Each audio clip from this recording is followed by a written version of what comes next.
sa isa sa mga branch ng Coffee Break Cafe International sa Iloilo. Out of all of you, all of you, man lang na doon. Even the drinks, and even the lasagna, lahat ang dami niyo dyan, walang masarap sa inyo. Hindi isa. Ang kabahin sa video ni Yulin Castro, nagpagaman gilayon sa official statement ng Coffee Break kung sa diin. Nagpasalig sila nga padayunon nila ang paghatag sa manaming eksperyensya sa tanan nilang nga guest.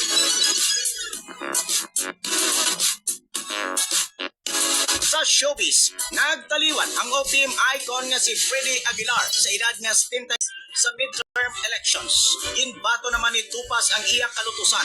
Salamat ginawa si kaibigan niya, ginatagal ako sa chance na kilalahon. So yun ang mananda ako. So nagpasalamat ako mananda. Nagpasalamat ako sa akong partner in good governance, Governor Tuto Defensor.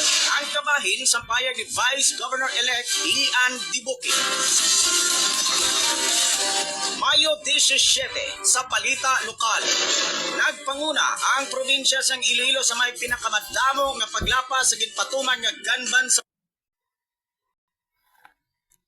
Western Visayas sa Commission on Elections o COMELEC. San Jose Datos sa Police Regional Office 6 o PRO 6 nagdangat sa 69 ka mga firearms ang nakumpiskar sang otoridad.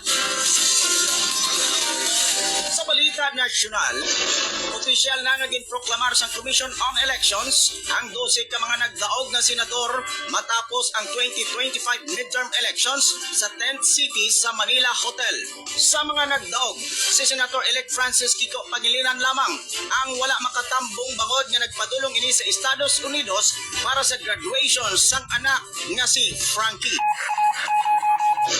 Mayo 18 sa Balita Lokal, ginpilit nga imuslan sang isa ka rider ang nagbook sa iya nga pasahero sa Barangay Pulo.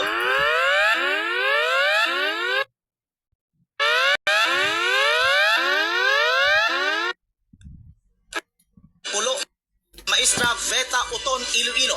Suno sa biktima nga si Alias Abi, 19 anyos nga nakaagi na siya transak sa sospek. Kag sa ikaduhang nga tion, dito na natabo ang insidente. Dugang pa sini nga nag-ako sa iya ang sospek nga nahulog ang buot sini sa iya bangod sa ginhatag niya nga burger. Pwede lang siya nag-stop sa motor. Sa kibot ko ay nagpuputan dito sa ventilator. Sa mga tumagin butong ako dito sa may hilamon. Ang kabayan sang payag ni Alias Abi, napaslawa naman ang mga otoridad nga madakpan ang sospek apang ginpasakahan ni sang kaso nga attempted rape. Mayo 19 sa Balita Nasyonal, ginbuyag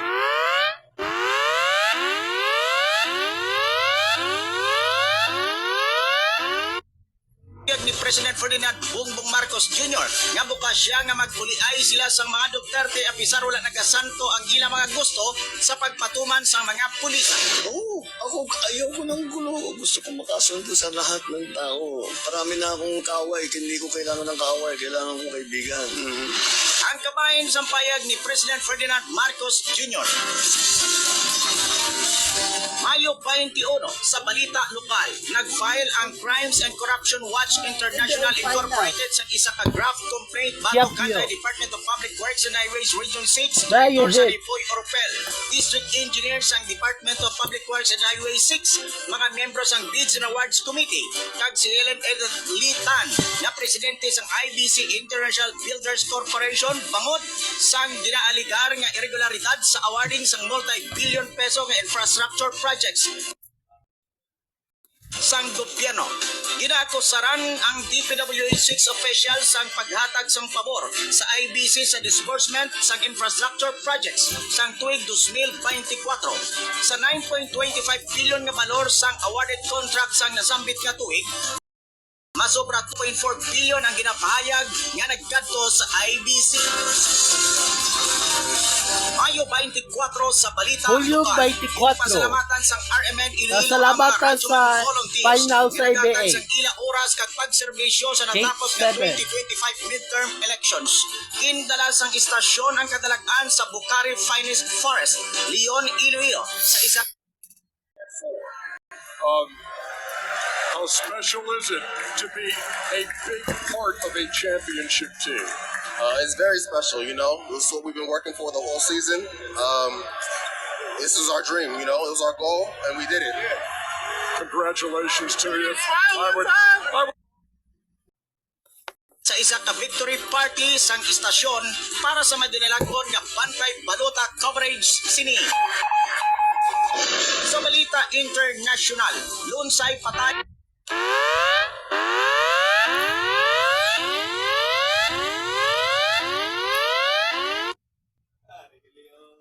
ang anom ka mga tawo nga sakay sa eroplano nga nag-crash sa California sa tunga sang madamol nga lipuok. Ang Cessna 550 citation nga ginapahayag nga ginapanagyan sang music agent nga si Dave Shapiro ang nag-igo sa linya sang kuryente antes nagtibusok sa residential area sang San Diego suno sa National Transportation Safety Board o kon NTSB.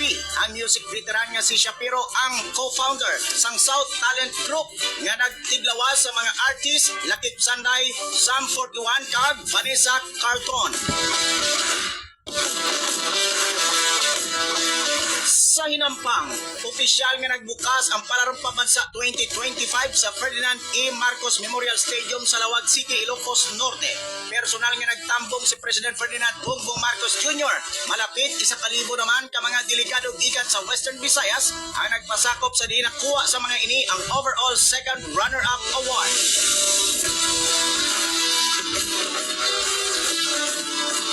Mayo 25 sa balita lokal.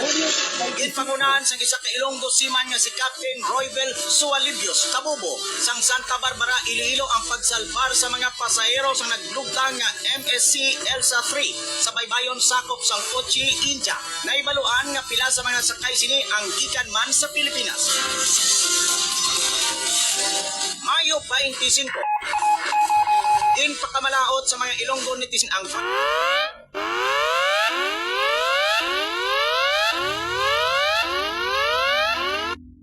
viral TikTok videos ang content creator at social media influencer nga si Yulin Castro o kung mas kilala nga Yubak matapos nga nin-bash sini ang mga pagkaon kag drinks sa isa sa mga branch ng Coffee Break Cafe International sa Iloilo. Out of all of you, all of you, walang nagawa. Even the drinks, even the lasagna, lahat tapang. Ang dami niyo dyan, walang masarap sa inyo. Hindi isa. Ang kabahin sa video ni Yulin Castro, nagpagaman gilayon sa official statement ng Coffee Break kung sa diin.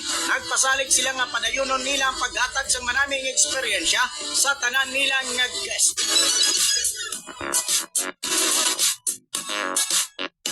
Sa showbiz, nagtaliwan ang OPM icon nga si Freddy Aguilar sa edad nga 72 anyos bangod sa multiple organ failure. Siya ang nangin bantog bangod sa iya kanta nga anak nga nangin international hit kag in-translate sa pila ka mga lingwahe. Magluwas sini, kilala man siya sa iban pa nga kanta, lakip na ang Bulag, Pipi at Bingi, Mindanao, Katarungan, Magdalena kag madamo pa. Mayo 28. Hulyo 30. Sa balita nasyonal, ginmanduan ni Nagsubag President Ferdinand Bongbong